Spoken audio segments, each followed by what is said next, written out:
இறந்தவருடைய Aadhaar card, PAN card எத்தனை நாள் செயலில் இருக்கும்? அதற்கு எக்ஸ்பைரி டேட் என்ன?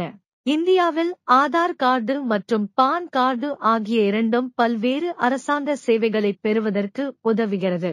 வங்கி பரிவர்த்தனைகள் முதல் போஸ்ட் ஆபீஸ்களில் முதலீடு செய்வது வரை அனைத்திற்கும் ஆதார் கார்டு மற்றும் பான் கார்டு இரண்டும் தான் முதன்மை ஆவணங்கள். இந்நிலையில் பலருக்கும் ஒரு கேள்வி எழலாம்.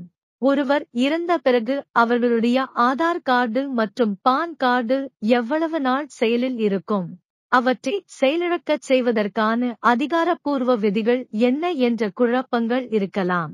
இந்த பதிவில் அதற்கான விடையை தெரிந்து கொள்வோம். KYC சரிபார்ப்புக்கு தேவைப்படும் முக்கிய ஆவணங்களில் பான் கார்டு மற்றும் ஆதார் கார்டு இன்றியமையாதவை. இருப்பினும் ஒரு நபரின் மரணத்திற்குப் பிறகு அவை தவறாக பயன்படுத்தப்படலாம். இதனால் இறந்தவரின் குடும்பத்திற்கு பல சிக்கல்கள் எழலாம். சிலர் இறந்த பிறகு எத்தனை நாள் பான் கார்டு மற்றும் ஆதார் கார்டு ஆக்டிவாக இருக்கும் என்ற குழம்பக்கூடும். இதை நீங்களாக பிளாக் அல்லது டிஆக்டிவேட் செய்யாத பட்சத்தில் ஆதார் மற்றும் பான் கார்டு தொடர்ந்து ஆக்டிவாக தான் இருக்கும். இந்த இரண்டு கார்டுக்கும் எக்ஸ்பைரி கிடையாது. இன்றைய நவீன காலத்தில் அனைத்தும் டிஜிட்டல் மயமாக்கப்பட்டு வருகிறது.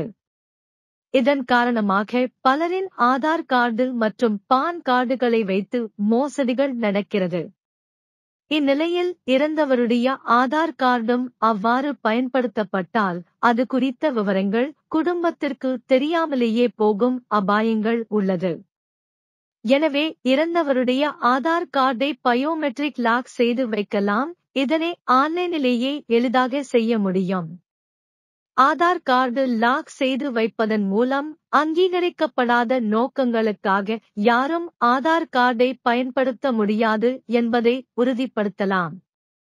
ஆதார் கார்டு LPG மானியம், EPF கணக்குகள் என பலவற்றுக்கும் பயன்படுகிறது.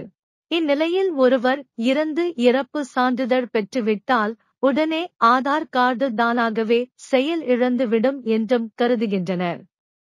ஆனால் அப்படி கிடையாது.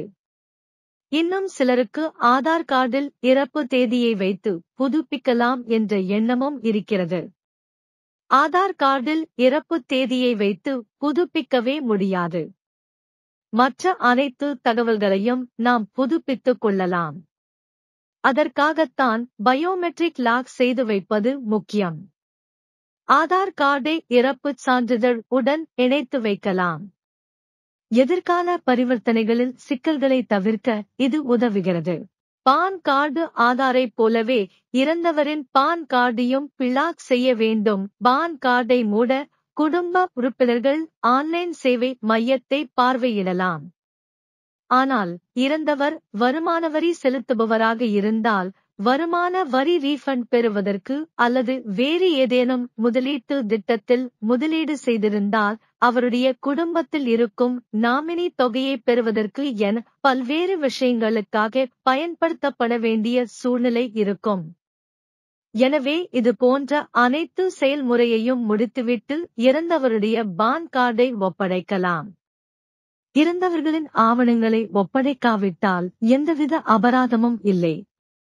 இருந்தாலும் இது போன்ற முக்கிய ஆவணங்களை உரிய அதிகாரிகளிடம் ஒப்படைப்பதன் மூலம் மோசடிகள் எதுவும் நடக்காமல் தடுக்கலாம்.